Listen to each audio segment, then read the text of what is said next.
When the people saw me arriving in that show with that horse, they were like, do you think you have chances there? I was like, 100% yes. And even I had a friend that called me to say, oh, I will not come because I know you will not be in the jump off. I was like, yes, of course I will be in the jump off. You have such confidence and competence in yourself. And so it's not really about, can the horse do it? It's really more about that you know that you can make the horse do it. We go there to win. We want a podium for sure. And I knew coming there that I had all the tools and that we really had the best plan. And it felt like nothing could happen to me. There's a difference between desperate and determined. You were just so very calmly confident. I have this ability to switch off when I go on top of the horses. I manage to just forget everything that is around me, and all of a sudden it's just my horse and me.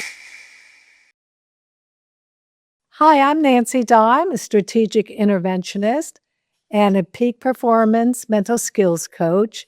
I'm going to be interviewing today one of my clients for mental skills coaching, and her name is Ines Joly, and she's actually calling me from France, a bio, and I got this off the Longines website.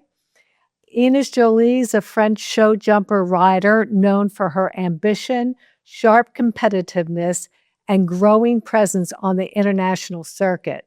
Representing France at a top level, she has continued to develop her career through consistent performances in major international classes.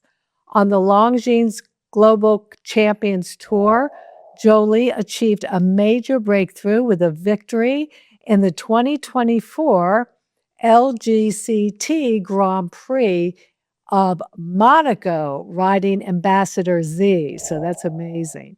Her confident riding and ability to deliver under pressure has marked her as an emerging contender on the tour's biggest stages. Just recently, she had third place podium finish at the national championship. And then she was actually off on a plane to Shanghai and then to Madrid. All right. And before that, we started the year out in the Saudi tours. And we'll talk about that because missiles were flying in Qatar, right? Okay. So Joly, thank you so much for doing this. That is quite a resume, right? Thank you so much for having me. And what a nice surprise this turned out to be. Like, I didn't even know you rode horses, right? And I was doing this bio, and I'm like, wait, she was ranked 80 in Longines? Really? I mean, I don't know what, like 5,000 riders? I mean, like, that's amazing, right? So, I mean, congratulations to you. And by the way, I actually didn't know that you won in 2024, Monaco.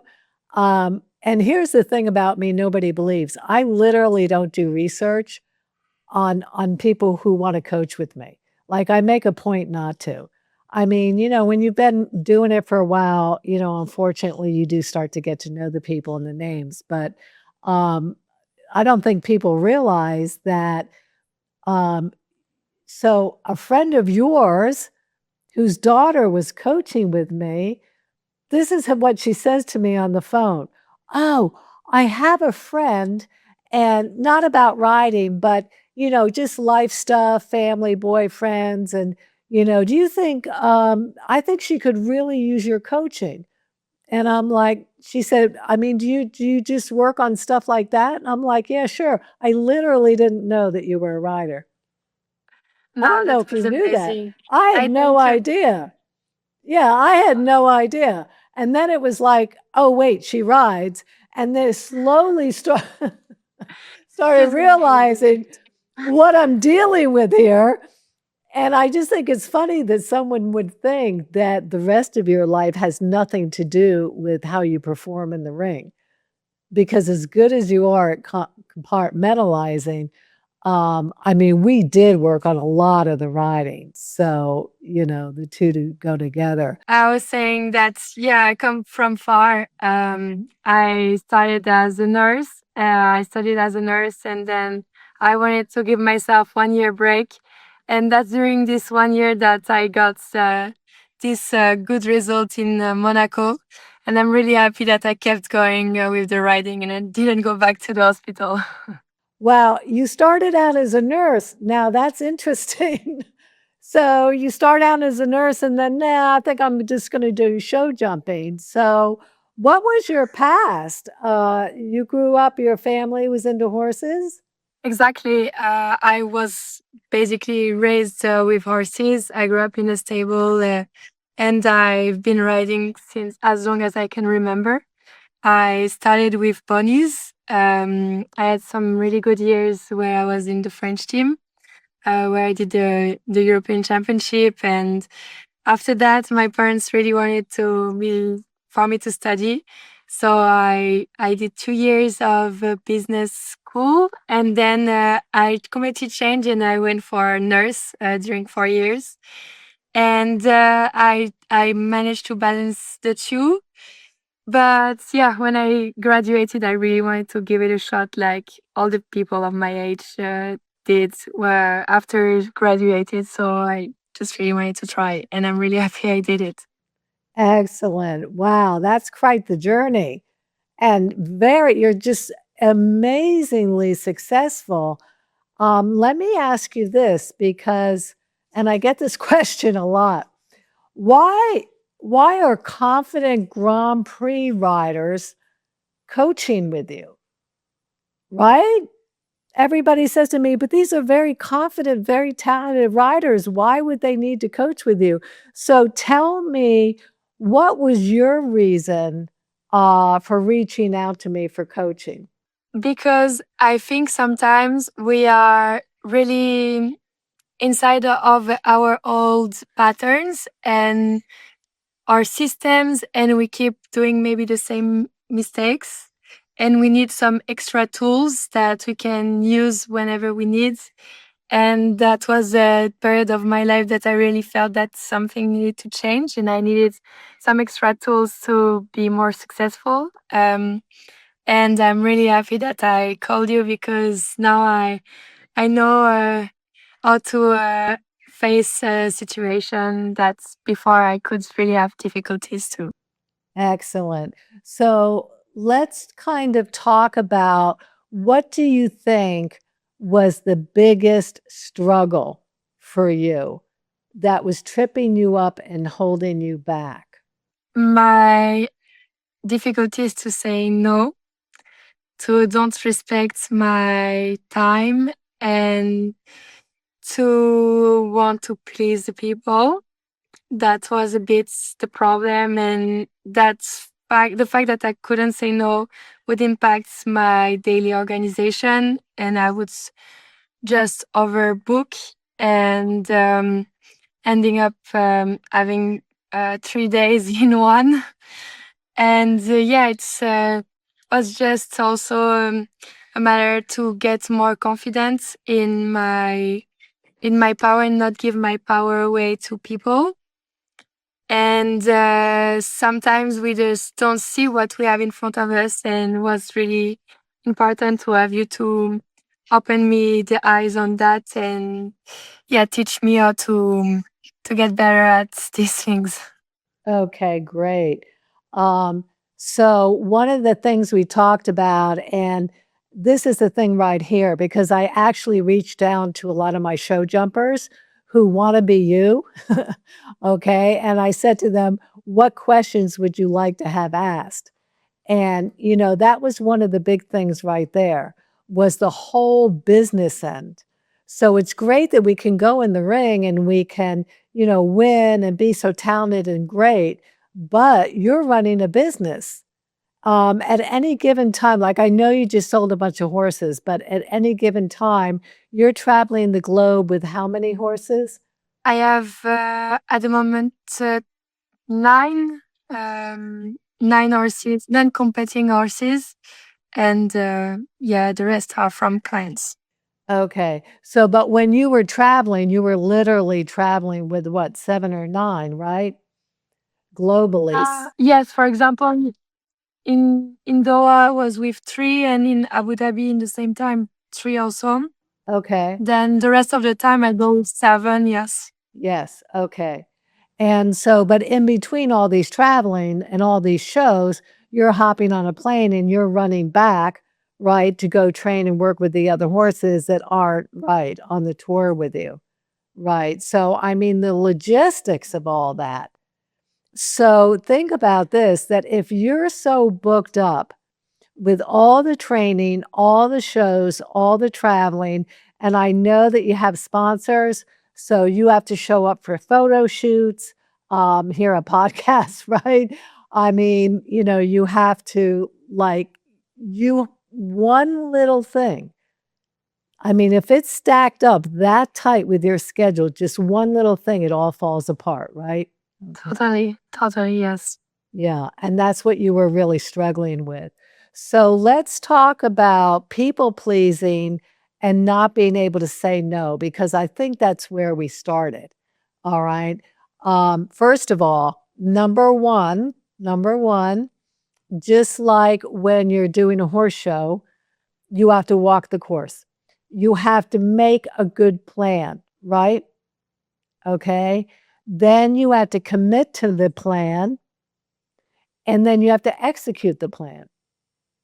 So for you, we had to kind of fix all those steps because first of all, you weren't making a good plan because you were doing 3 days in one, right? And then you would not commit to it because something else would come up and somebody else wanted something from you. So you were like, yeah, okay, I'll do that too, right? Okay.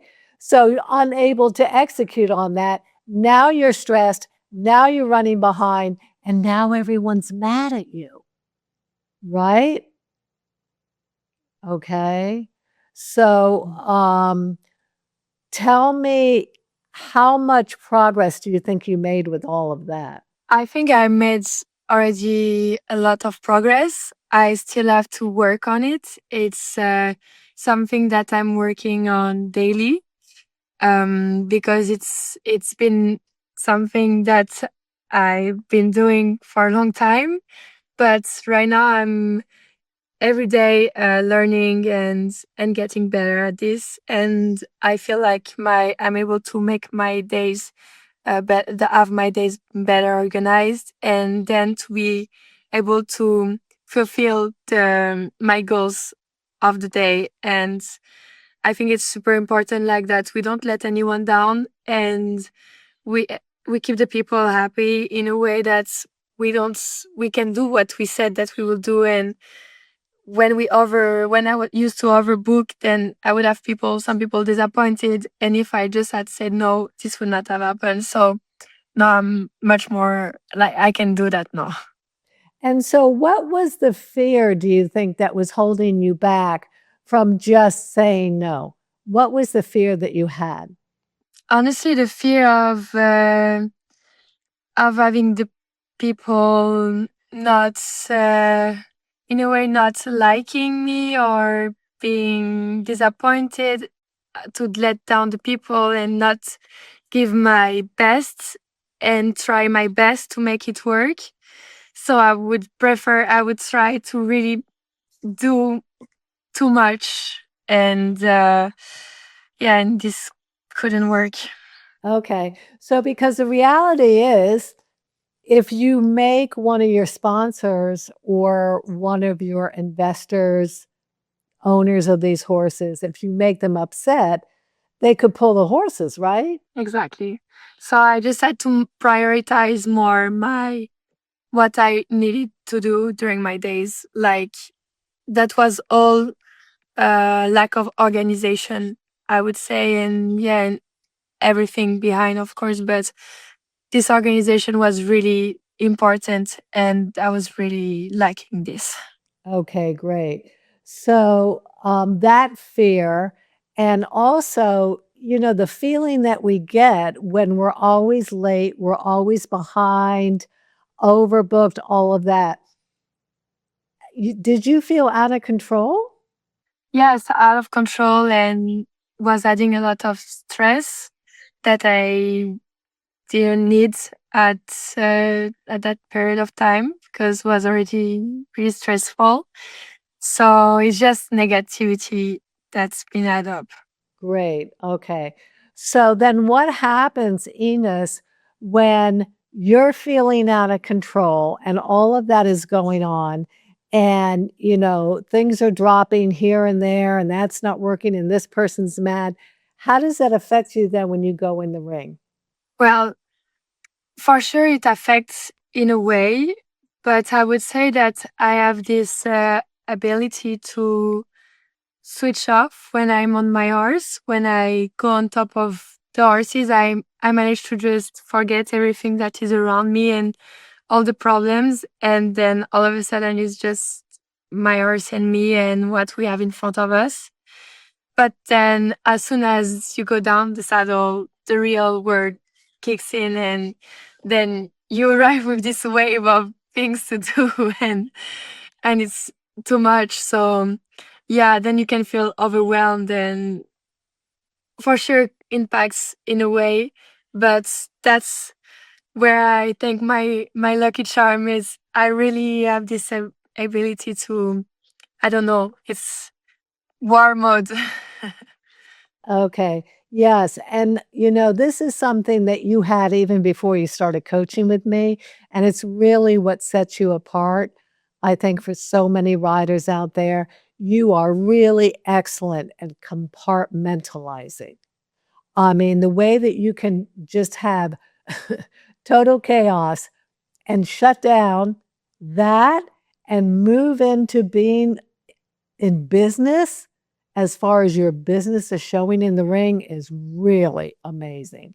And I mean, I think that if you had, in conversations with potential sponsors or owners, I mean, yes, I can teach people how to do that, but you just naturally had that in your DNA of just totally being able to lock in. The problem is you can't live your life on a horse in the show ring, right? You have to go back to reality, right? So you're leaving the show ring and there's a long line of people that want to speak to you, right? Yeah. Right. Can you think of some things that we worked on with mental skills that actually did help you to ride better in the show ring? Yes, of course. Like you said, everything starts with a good plan. And the good plan, we establish it during the course walk. And sometime I would say that I could go too much on my feeling, but the feeling has to stay for sure. But it's really important to have the good plan according to the mistakes that we did before and to adapt them to the horse. And like each week of competition is a new chance to adjust and to try to find the perfection for each horse. And like you told me, um, mistakes are pearls that we use to get better. And I have an amazing example with my horse Highlander that we really worked on. It's ours that didn't have much experience, and each show we would find some pearls, and I will work on them for the next competition. And each week we would solve the one of the previous, and then we will find new ones. And I feel like right now I'm in a place like I start to really understand my horse because we really checked round per round what was the difficulties that I would find with my horse. And sometimes we are just going, like I would say before, I would go from one show to another, thinking about what went wrong, but not really checking every single bit of my round to find how I could improve it. And I would just do more of the feeling and less, it would be less organized, let's say. And I think I really found that with you, like this regularity of examining all the rounds and really adapt for each horse for the next week, because we are every week in shows. So it's every week a new chance to get better. Yes, and that's really where the benefit is that every single week we went over every single round and we tweaked it for each horse. And so it's very easy to just say, "Oh, I had one rail or whatever," and you move on because you have a lot of horses to do a lot of things, right? But it's like, "No, stop. We're going to go through every single round, every single stride. And you might have said to me, for example, this is the reason this happened, but I might explore and come up with, what about this? What about that? Maybe it was actually this, right? So I think we had that situation with that one horse. And I think somebody even mentioned to you, oh, you got to do the V poles next week, do the V poles. And I'm like, no, but what are you going to do today? Like, okay, that's next week when you get home. But like, you're in the show ring. What are you going to do today to make it work? And we were able to backtrack that and think about, no, that went back to the original plan, that actually maybe you should have gone a little wider there at that spot and then made up the speed at the beginning of the round. So that was just about completely for you to completely rethink how you were going to do that course, right? Right, 100%. And that's what I really loved about, for example, last week, Highlander, I got my first clear round in a 150 and was really a huge reward because was the perfect round and I could put in place all the things already in my course walk. And I knew that my horse was with a big canter and that I could remove steps there and here. And I managed to be in the time allowed, to lose sometimes in places that I knew was more tricky for him at that moment of the course, and then win space in other turns. And yeah, it all comes to the original plan. Yeah. And then sticking with that plan, because as I recall, you were pretty good at going off plan because you love the feel. You're a very intuitive feeling rider. And so is that balance between, no, you can't just go in totally on the feel. Okay. It's also data. It's also stride length, how many strides. I mean, you really kind of have to balance both of those, right? But you know, you'd get in there and you just get on a roll and you're gone, right? And listen, sometimes that works out, right? But depending on the horse, it may not work out, right? Exactly. No, I think, like I said, the feeling has to stay, but the good plan has to be established before. And of course, the plan can change. Things can happen during a round. Don't get me wrong. We know horses, unexpected things happens all the time. But as long as you have your plan and you believe in it and you trust it and you find confidence in it, I think that's already half of the work that is done. And also to visualize it before going in on top of the horse makes a lot of difference for me. Yes, and then the other thing I think that we worked a lot on was the reset. So, for example, your star horse, come on, we're still grieving the fact that that horse is sold, right? But, you know, then you were on, you know, this horse that's, you know, not a superstar yet, but I know will be. And you even, you know, we came to the conclusion you know, that you were riding that horse as if it was come on, right? Remember Yes. that? And Yeah. it worked. It worked. Like he gave me so much last weekend that it's like that. We have to give the chance to the next star and believe in it. And when the people saw me arriving in that show with that horse, they were like, "Do you think you have chances there?" I was like, 100% yes. And even I had a friend that called me to say, "Oh, I will not come because I know you will not be in the jump off." I was like, "Yes, of course I will be in the jump off." And and I said it with such conviction, but I knew it was so much work to be done. And then when I did the clear one, she called me and was like, "Girl, it's impossible. How did you make that?" I said, "I told you I will be in the jump off." And I think sometimes we just have to believe it's for 10 people to make it happen and just believe in doors and he will give you back this. I feel that 100% this horse gave me everything last weekend. Well, you know, I think that's the other thing that you're really exceptional about is that you have such confidence and competence in yourself. And so it's not really about can the horse do it? It's really more about that you know that you can make the horse do it. And I love that you have that belief in yourself and that you can transmit that to the horse who maybe has never done that height before. Okay. And you say that to me when we're on the phone. Now, we just popped over a few, but no, I know he can do this course. And I mean, that's what makes you so valuable as a trainer, especially to investors and to sponsors, because a lot of riders really struggle with that belief. What I have found with a lot of, Grand Prix trainers in particular, that they say to themselves, not ready, not ready. I mean, it's always moving up. It's always, they've never done, this type of a course, this height, this speed, but there's always that first time, right? Right. That's it. That's the whole point. When I was younger, my parents they couldn't buy me horses that were ready, so I would always take horses that people didn't want, or I would build my own young horses.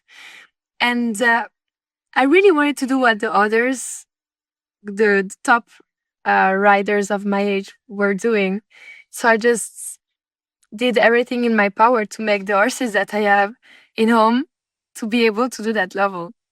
And I feel like maybe in my stable I don't have superstars yet, but they're gonna be there. They're gonna get there and they're gonna compete in the same level than any other horse because we're gonna train hard. Okay, maybe some doesn't have the capacity to do the high level, but I will have them at their best, at their highest level. And yeah, I really love to do that, to try to take the horse where they should be and where they would shine. And I don't know, I just really love to do that, to build up horses. Well, and I mean, that brings up another point that I think makes you so valuable as a trainer. And you're going to understand when I say this, right? And that is, you are not highly, highly, highly driven by ego in a negative way. I mean, it's good to have ego. That's what makes us win. That's what makes us competitive, right? So we want that ego. But what I like about you is that your ego is not out of control. It's not, you know everything and you're not open to learning.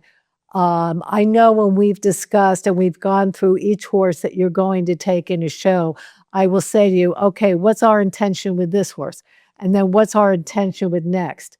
And what I loved about you is that you could have said, your ego could have taken charge and said, oh, we're going to go out there and we're going to win this and we're going to win that. And you probably could have. But here's where your priorities were. And this is what makes you so valuable to investors and sponsors. You said to me, I just want to make sure that the jump is perfect for a good photo for the sale value. Do you remember that? Yes, I will always put the interests of the investors in front. I will not go win when I don't feel I will not push a horse over his limits when I feel that he's not capable of doing that. And I would always prefer to have, if I know that the investor really wants to sell the horse, I will go for a steady round and really try to get what is needed for the horse and for the project that we have with each horse. So this is really important, is to respect the people that put money for us to ride horses, and to really try to get the best plan for each horse.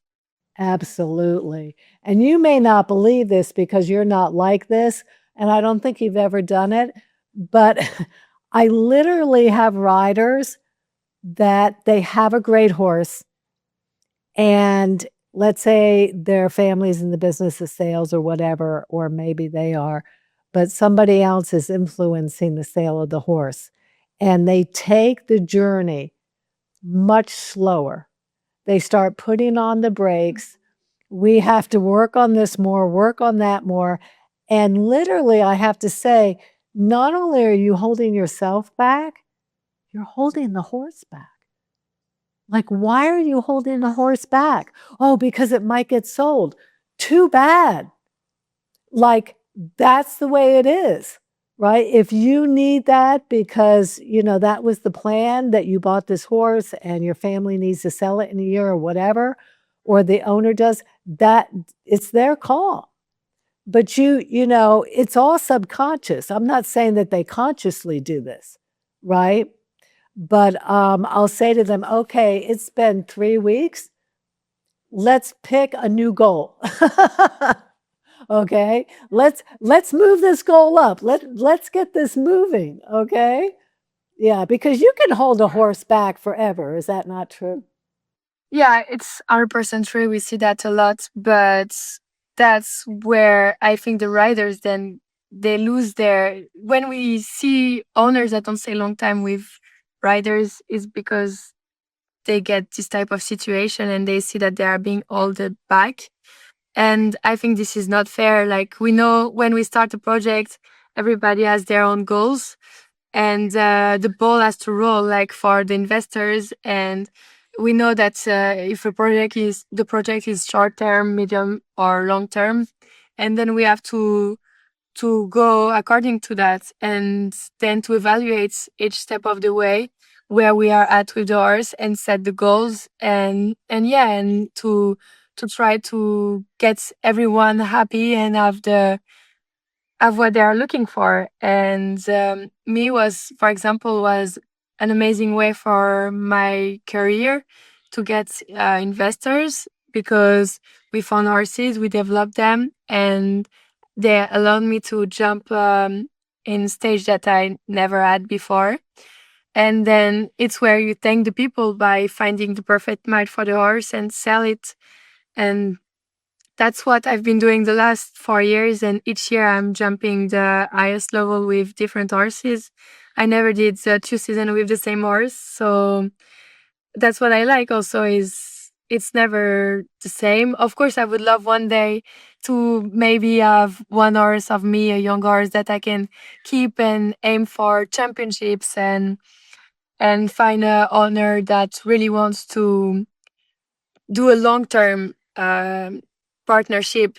But right now, I'm really grateful already to have these people around me, because they allow me to do what I love the most, and to develop these horses. Excellent. And I think that's the other thing right there that I love is you're very cognizant about adding value to that horse as quickly as possible. So, and I've heard you mention this many times, that you've made the horse more commercial for a larger variety of riders to be able to ride and do well with the horse. So, I mean, again, your skills are amazing. But when you first called me, and this is like this with most people, to be honest with you. First of all, not on time. Okay. So we all start with that, right? And when I say on time, I think everyone knows by now that means to the second, right? I have to see 2 zeros. So there was that. There were a few other things like coaching every week, whatever. But your language was all, I can't. Do you remember that? Yeah. I mean, it was all, I can't this, I can't say no, I can't, call you and be on time. I can't, I can't, I can't. So that was the number one place where we started. And I remember it was such a struggle for you in the beginning, and it is for everybody, to tell yourself a story that's not true. So I'm like, well, Ines, listen, here's what you have to do to program the brain. You have to say, I can. And you were like, no, no, no, no, it's not true. It's not true. You remember that?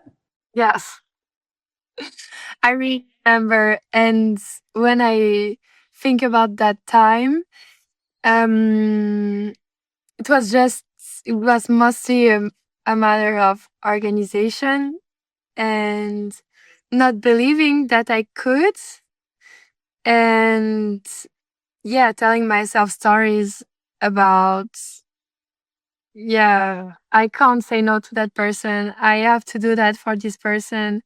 And then the same, yeah, I was doing too much in one day, and then I arrive at the end of the day and I'm late for everything because everything takes 5 minutes more there or there, and then it's a mess. And I think what I really had to work on, it was first of all to say these no's and to really plan my day one day for another better.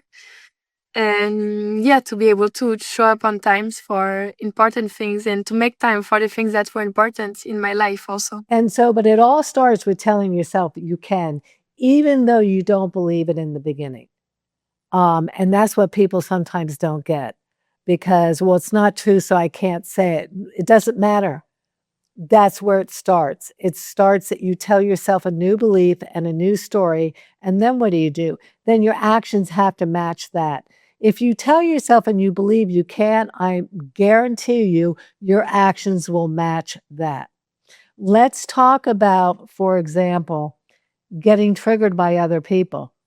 Okay.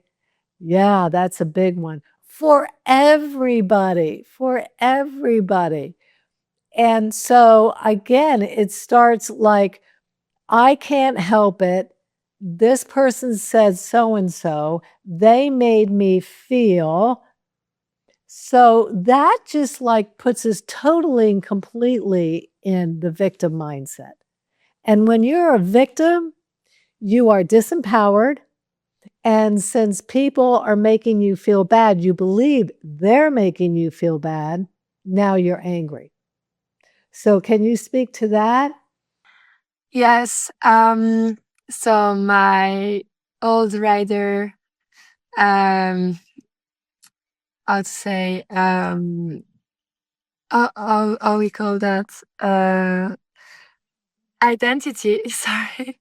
My old rider identity was really triggered by what people think, what people say, how they say, and I was feeling a lot of injustice, and yeah, I was really being triggered, and I had difficulties to deal with how it would make me feel. And it's something I'm still working on to be able to do a flying change when this comes to my mind, and to really take what's coming at me as fuel to use against them. Like, I will just keep it at myself and just show them they're wrong. And what's been difficult is that I do it really good when I'm in the horses. On top of my horse, for example, I have cows around me. I will take all this bad energy and I will just create about something extraordinary with it, and I would just make sometime miracle that no one could believe. And I had this difficulty to just, when this happened in my normal life, I don't know what to do with this thing coming at me, and I would just take it too personal. And so I'm really working on this flying change and be able to swap my mental state and go in a different approach when this happen. But yeah, it's not easy to do all the time, but I really try to put it in place every time that I get triggered. And yeah, my life would be much easier if I would do this flying change all the time. Well, I mean, step one, and it happens in steps, and everybody takes the steps differently. And of course, some triggers aren't that bad, and some are really bad. Okay. I mean, look at all the kids that like are abandoning their parents and not hanging out with their parents, right? Because why? Because their parents trigger them. All right. But the answer is not to avoid somebody. Step one, which I love, is that you really are taking extreme ownership, that you take things personally and that it's on you. And yes, it could be somebody said something really horrible, really whatever, and we acknowledge that, but that's how the world is, right? We can't change other people, places, and things. All right. But we don't have to be a victim of the bully, of the nasty person, whatever it is. Okay. Um, so if we tell ourselves, not that they're doing something to us, okay, but that we're not owning our power, okay? And we have the power, like I was telling you, the hook with the bait going down and you're a fish and you're swimming. I mean, you have a choice not to bite that bait, right? And let me tell you something. Do some people love to bait us? They do, don't they? Definitely they Yeah, do. yeah. And so that's the thing to understand. It's a game. Okay. For a lot of people, that's how they get their need met for power. So as you give your power away and you bite that hook and you react and you let them know, okay, that they got to you, oh yeah, you're just, you're feeding the monster at that point. Okay. Yours and theirs. Okay. So that's kind of step one, number one. And then step number two is, you know, when we've done a pattern so often, over and over and over again, we become perfectionists at it. So it's just a matter of spinning and doing the exact opposite over and over and over again. Okay.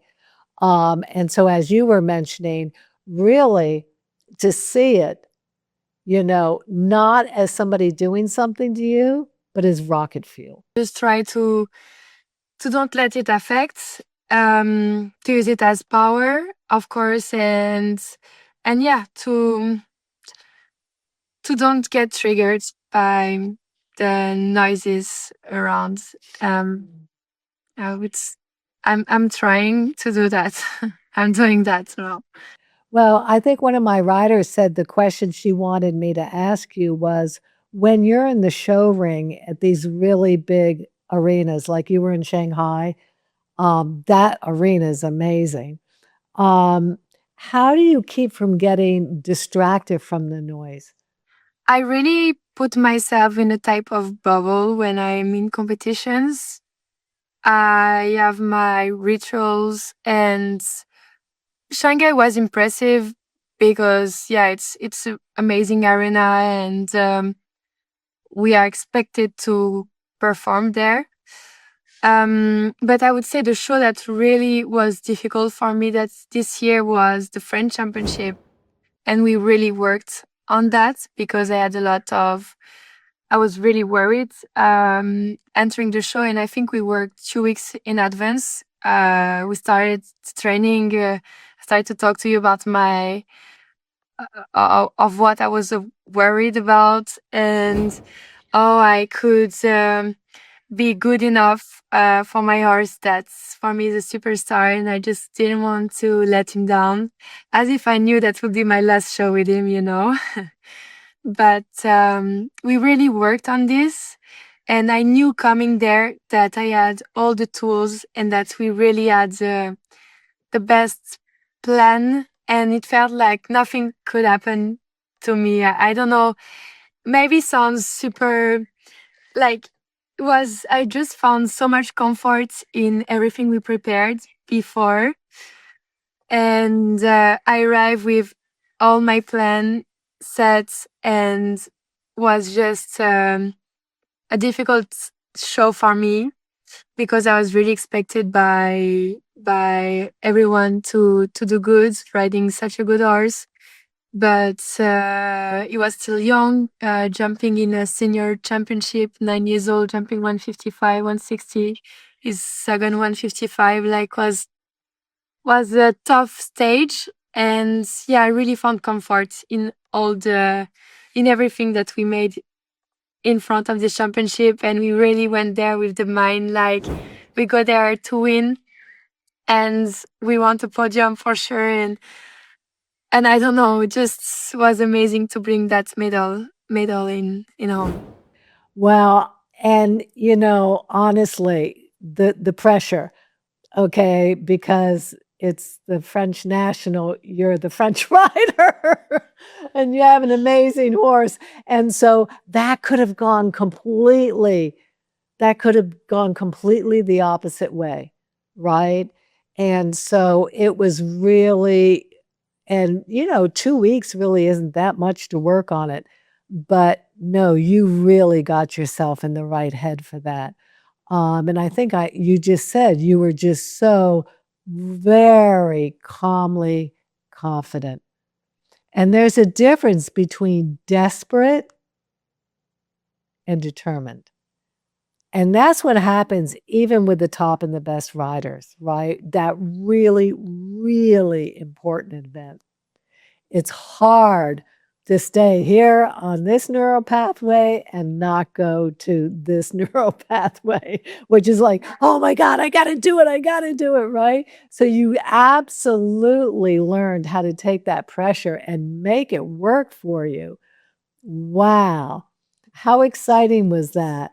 It was an unbelievable experience, really. I just felt so in control of everything, every step of the way. And yeah, it was a really complicated competition. And I think, I don't know, in the end, I just made it so, like, good for me. I don't know how to explain. Like, I should have arrived and be stressed or not certain of our capacities, and like it can feel a bit arrogant to say I will be on a podium, but I kept saying like I own this to my horse.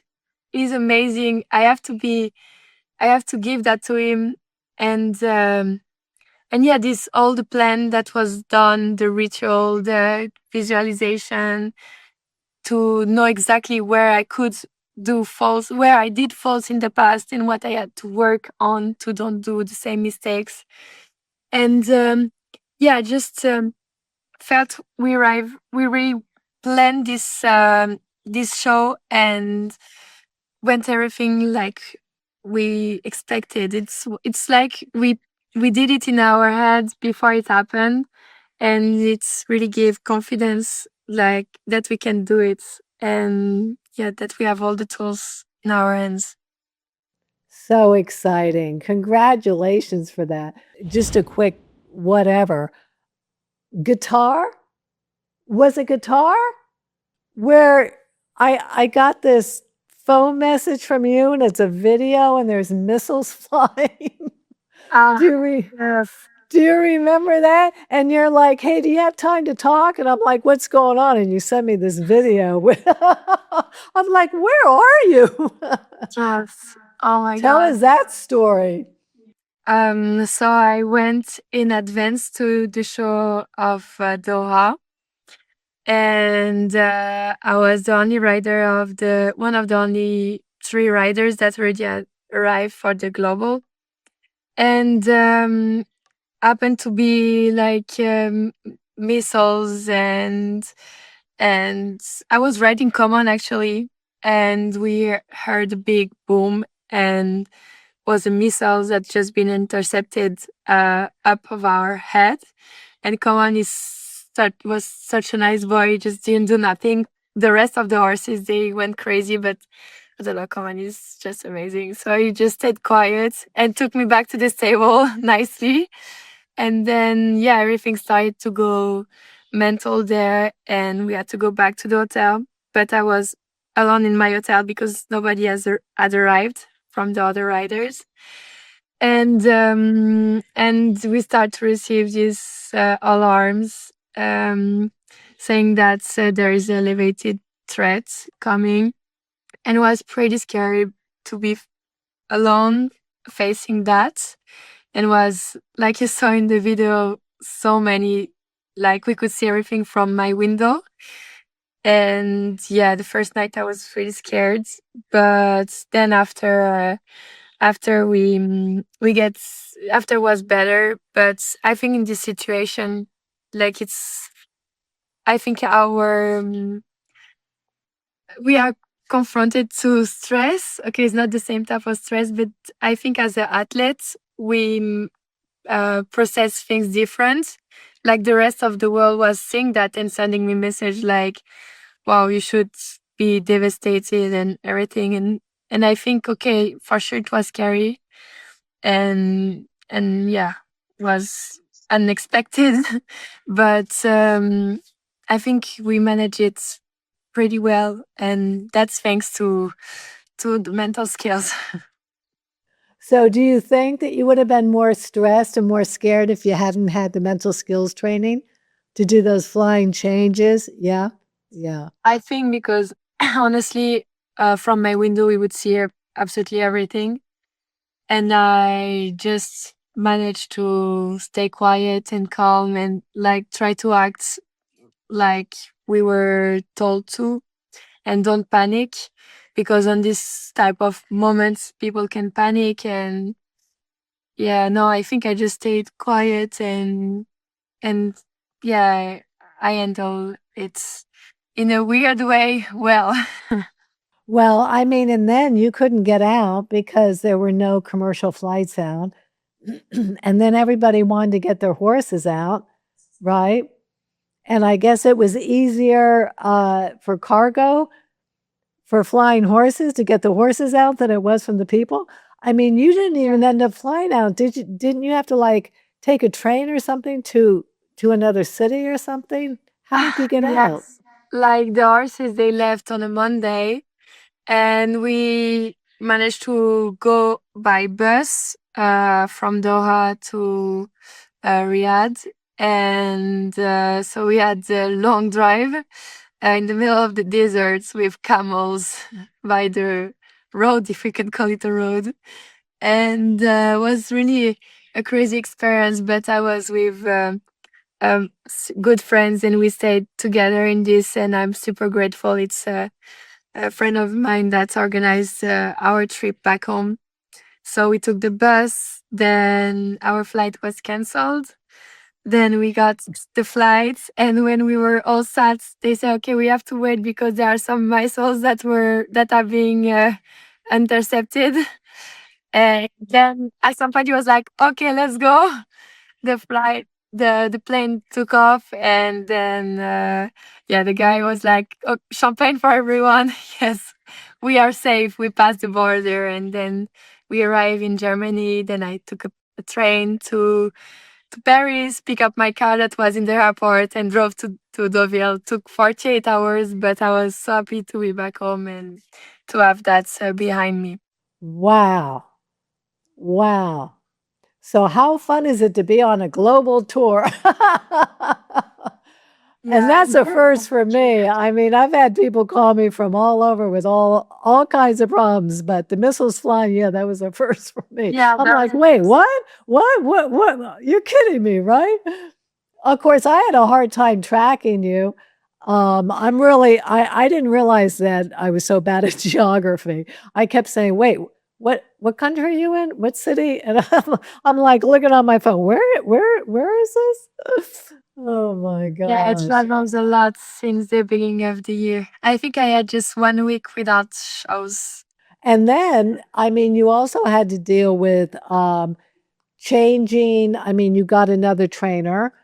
So, putting that person in the mix. Then I think grooms, you were switching out grooms.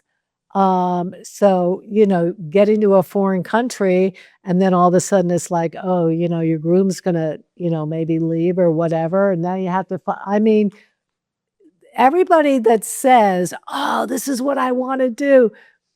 But I mean, you got to have mental skills to do this, girl. Yes, and the logistic of this level, it's huge, and it's so much more than just be a rider. It's like riding in the end is what I love, but is what I do.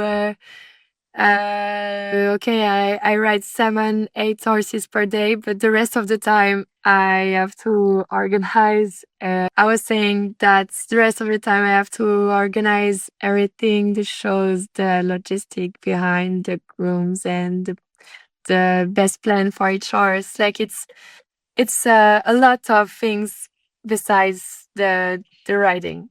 Like I'm a rider, but I'm not defined by only be a rider. Like it's so much more. Well, I think the missing piece of the puzzle, I mean, especially at your age because you're so young, is having leadership skills. So, when you've got grooms and you've got staff and you've got vendors and all of this, I mean, you just really need to have those leadership skills, right? So, we worked a lot on that. Um, and also, let's do a call out to one of your sponsors. Maybe you could explain to us that cool little gadget that you were talking about, right? That tracks the horse's performance. What's the name of that company? It's Garmin. It's the blades that we attach to the tail of the horse, and it's amazing because sometimes as like professional, we just stay out of feelings and we don't really put our feeling confronted to the reality and to statistics. And I think that our sport is really behind for that. Like it's lacking the statistics in the the analyzing behind that. And I really like to be able to have a tool that is gonna is gonna be like either comforting me in what I feel or show me that I'm wrong and that I have to work my horse in a different way. And yeah, I think it's such an amazing tool also for it's a super tool for all the riders. It gives guidance during the training of the horses. Exactly what is it analyzing? What's the data that you're getting that's going to be so valuable? For example, the recuperation of yours between sessions, the heartbeats. You get it's a bit like you can have that for the humans. You can track everything, and it's the same for the horses, but that's has not been done yet. And you can really find you can have from walk to trot to canter all the data, and yeah, you can really check how yours is reacting to the training that you are doing to him, and then after adapt it, I would say. Okay, great. And so that's really to be able to blend and see if what you're feeling is what you're really feeling. So I think one of the things that I saw is that when the horse lands, it can track kind of the pace from the moment that it lands, right? So, you might think that, it was a slow start after that, but no, it was right on. Okay. Yeah. So that's a lot of the things right there, right? When I'm coaching a rider, is that you need to really hone in on being accurate about where you are when you land. This whole thing about, oops, I Yeah, need no, another one, or oops, leaving that last one out. Like, no, right? No, that no. doesn't work. And then also with, the number of horses that you're riding, again, it's very easy to be thinking that this horse is going to be the way that one was doing the same course. So that's really helpful. So you like that gadget, huh? I really like it, yes. And all the horses are different and we cannot train them the same way, each one. So it's a really good tool to have. And then tell me about the business end now, because we've also been working on reaching out, getting more sponsors, things like that. So I think you just said you got a feed sponsor. Is that true? Yes, it's on the way. I will sign the contracts next week. So it's I'm really happy for that. It's a good start because right now I only had like products for me, for example, like clothes, helmets, boots. For the horses, they are also all equipped. But for the stable, I didn't. I was missing the food. I still miss the shavings, but it's cost that we have every month, and that it's we try to balance it because yeah, it's something that I like to do also to communicate and try to represent the brands as good as I can. And Yeah, I think now it's really important to start to do that, because it's also part of our job. We need to put every cap, different cap for everything. Well, that's the other thing that you're really excellent at. Your marketing is amazing. I mean, you do awesome videos. And also, I don't know who did the video with that company you were just talking about, but that was so well done. I mean, you have a really, really great presence on camera. So to have a good presence, talking slowly, talking clearly, you're so relaxed, you're so natural. I mean, you just come off as just extremely authentic. And then on top of that, I mean, you're busy.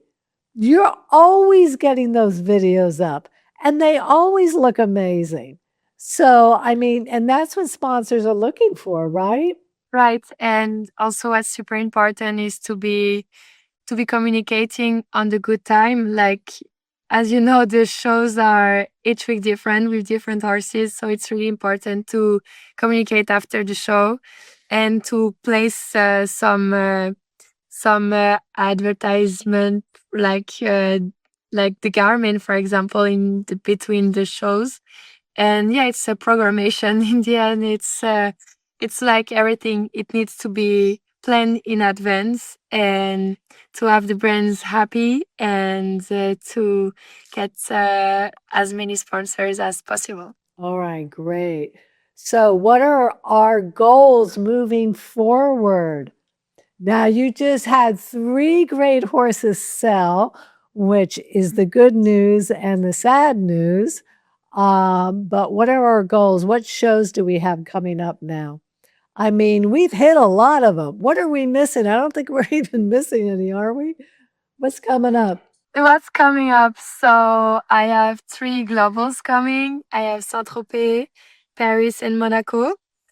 So obviously the plan was to go with Common or Charlie as a second horse, but they're not there. But I'm really happy that Islander step up and is ready to come, and he will join me in the Saint-Tropez. Oh, And right. He's ready, huh? yes, he's ready. Of course he is. Listen to you. Of course he is. He's coming with me to Saint-Tropez. And for Paris, well, I will go this weekend in Deauville, and I go with 3 horses that one never did that level, one already did but was injured, and another one already did but used to stop. So it's 3 horses that I really have challenge with, but I'm certain that after this show I will find the one that will do Paris. Excellent. And on that note, let's point out because when I work with riders, it's all about changing your identity, right? So you're not an out of control, disempowered victim. Of course, you're not in the ring, but you're feeling like it maybe in other parts of your life. But the other thing is that identity is what drives everything. And what can hold us back with a horse is that very thing you just mentioned, the horse that used to stop. So we need to change that identity, okay? Because the past is the past.